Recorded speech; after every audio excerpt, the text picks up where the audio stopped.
샬롬 영화교회 윤광서 목사입니다. 공산주의의 창시자인 칼 막스는 그의 이론을 성경에 나오는 초대교회의 모습을 근거로 만들었다고 주장합니다. 하지만 그가 주장하는 공산주의는 초대교회의 유무상통한 모습과는 결코 같을 수가 없는 것입니다.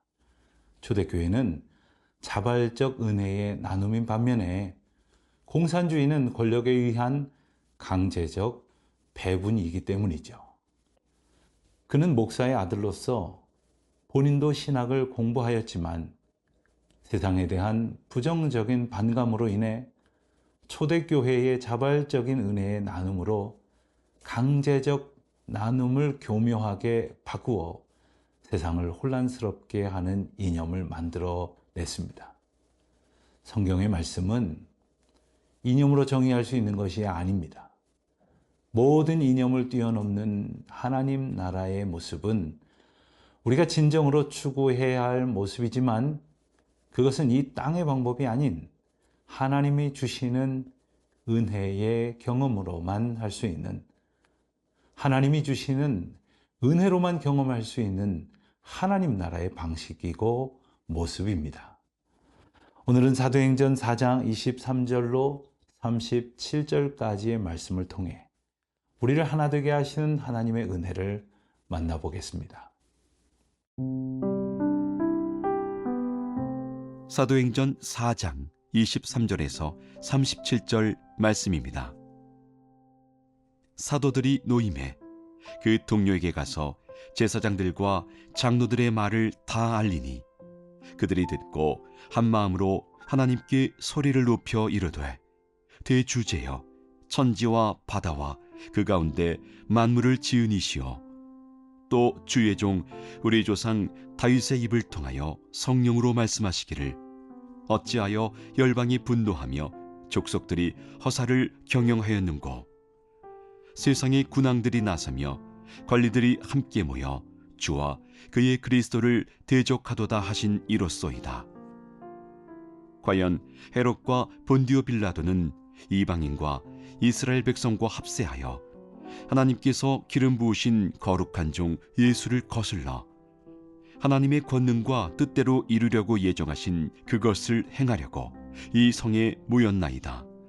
주여 이제도 그들의 위협함을 굽어보시옵고 또 종들로 하여금 담대히 하나님의 말씀을 전하게 하여 주시오며 손을 내밀어 병을 낫게 하시옵고 표적과 기사가 거룩한 종 예수의 이름으로 이루어지게 하옵소서 하더라. 빌기를 다하매 모인 곳이 진동하더니 무리가 다 성령이 충만하여 담대히 하나님의 말씀을 전하니라. 믿는 무리가 한 마음과 한 뜻이 되어 모든 물건을 서로 통용하고 자기 재물을 조금이라도 자기 것이라 하는 이가 하나도 없더라.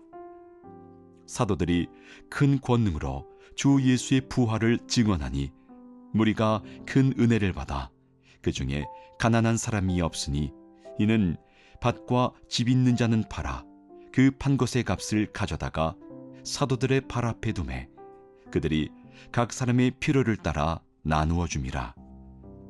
구브로에서 난 레이족 사람이 있으니 이름은 요셉이라.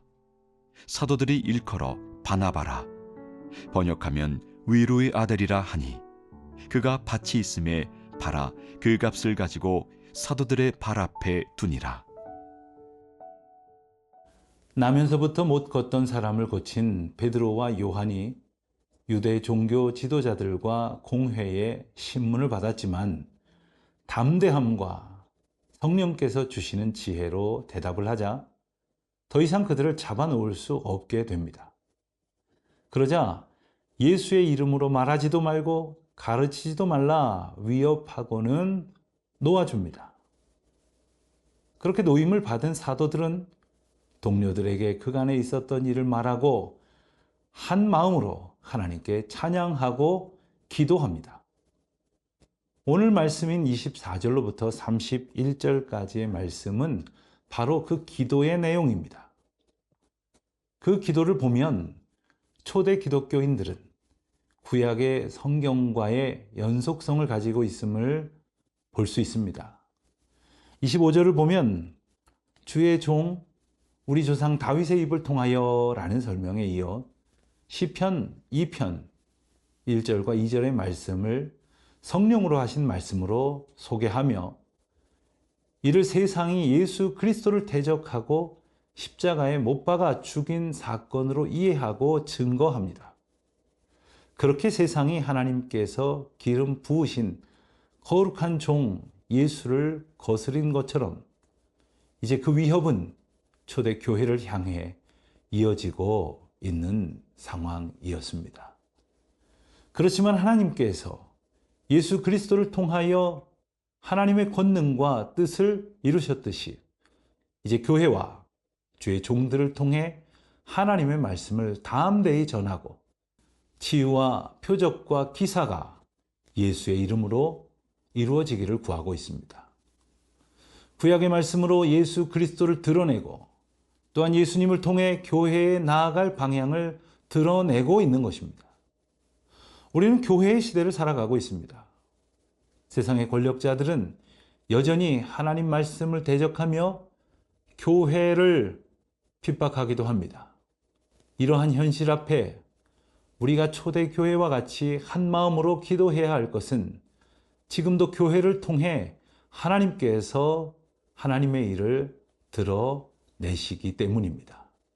그들이 기도할 때에 다시 한번 그곳에 성령의 강력한 임재가 있었고 성령 충만한 그들은 나아가 하나님 말씀을 담대히 전함으로 하나님의 일하심을 만방에 선포했던 것입니다.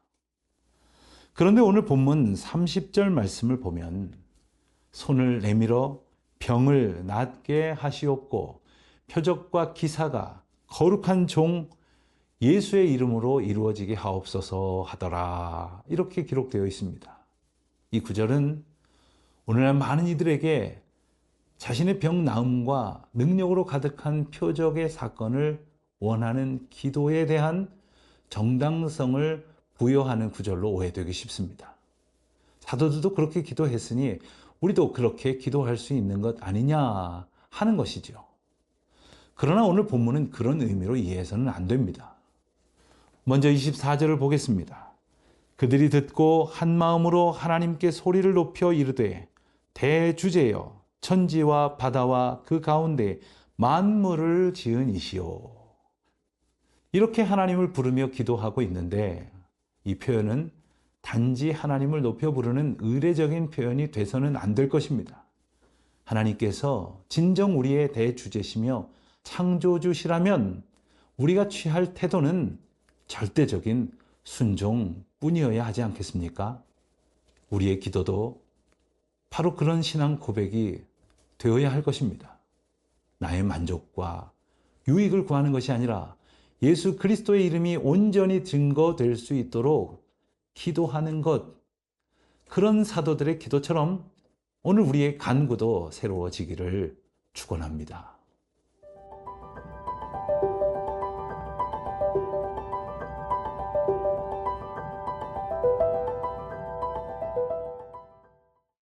(32절부터는) 초대교회의 모습이 자세히 묘사되고 있습니다. 그들은 모든 물건을 서로 통용하고 자기 재물을 조금이라도 자기 것이라고 하는 이가 하나도 없다고 했습니다. 이것은 앞서 사도행전 2장에 언급된 초대교회의 모습과 동일합니다. 이것을 보면 초대교회 공동체의 믿음의 모습은 재물을 자기 소유로 주장하지 않고 서로 나누는 한결같은 특징을 가지고 있다고 말할 수 있겠습니다.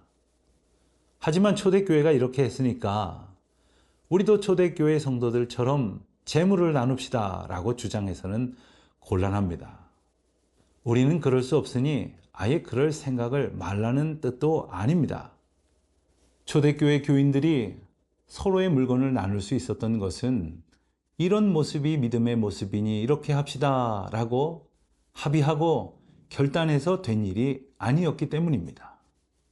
이들은 하나님을 믿는 무리들이었고 그들이 그 믿음에서 한 마음과 한 뜻이 되었기에 이러한 유무상통의 진정한 사랑을 서로 보일 수 있었던 것입니다.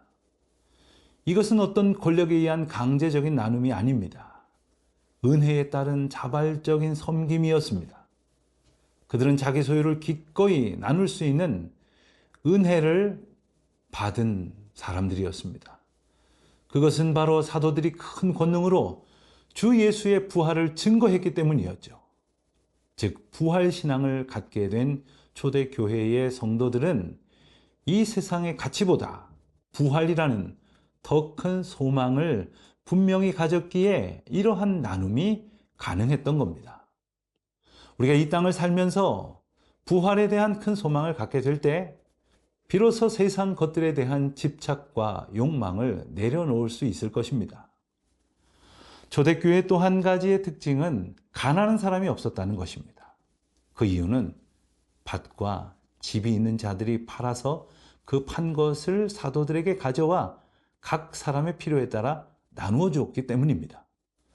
33절로 35절 말씀을 보면 당시 밭과 집이 있는 사람은 상당히 부유한 사람들이었을 것입니다.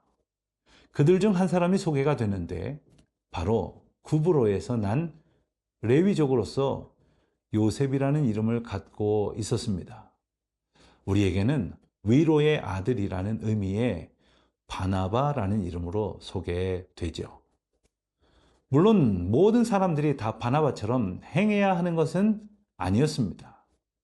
또한 이 본문을 함께 묵상하면서 있는 것들을 다 팔아 공동체에 나누십시오 라고 요구할 수도 없는 것입니다. 혹 그런 말을 한다면 믿음과 은혜를 강조한다고 하면서 또 다른 율법을 요구하는 것이 될 것입니다.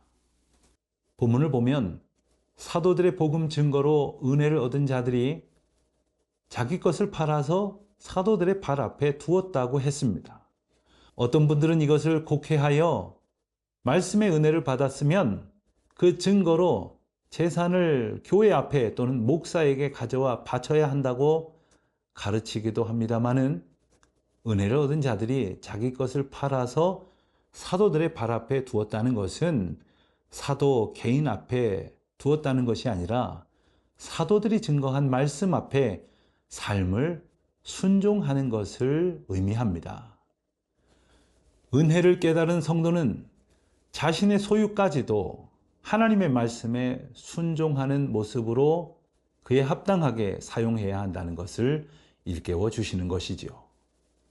하나님 나라의 백성된 성도의 모습은 우리의 주권자이시자 하나님의 다스리심 가운데 살아가는 것입니다. 우리 힘으로 얻은 소유는 아무것도 없습니다. 모든 것이 하나님의 은혜 가운데에 주님께서 주신 것입니다. 이것을 잊어버린다면 우리는 겨우 입으로만 감사하는 정도에 그치고 말 것입니다. 우리가 아무리 믿음이 있다고 고백할지라도 자기가 가진 것을 쉽게 포기하지 못하는 욕망의 노예로 살고 있음을 부인할 수 없습니다. 이것이 우리의 솔직한 모습이고 연약한 현실입니다. 끊임없이 내 것만 더 해달라고 주장하며 쌓고 또 쌓으려는 것이 우리의 어리석은 모습임을 겸손히 인정하며 오직 주님 앞에 이 허물과 죄를 아뢰므로 사함받고 날마다 거듭나는 우리 모두가 되시기를 주님의 이름으로 축원합니다.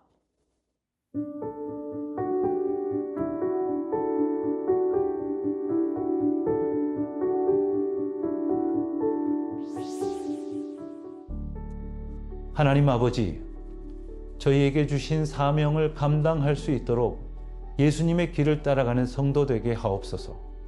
또한 우리로 성령 충만하게 하셔서 부활에 대한 소망이 분명하여 세상 것에 대한 집착과 욕망을 내려놓게 하시고 다른 사람들의 필요를 돌아보아 채워주는 하나님 나라 백성으로의 삶을 살게 하여 주시옵소서.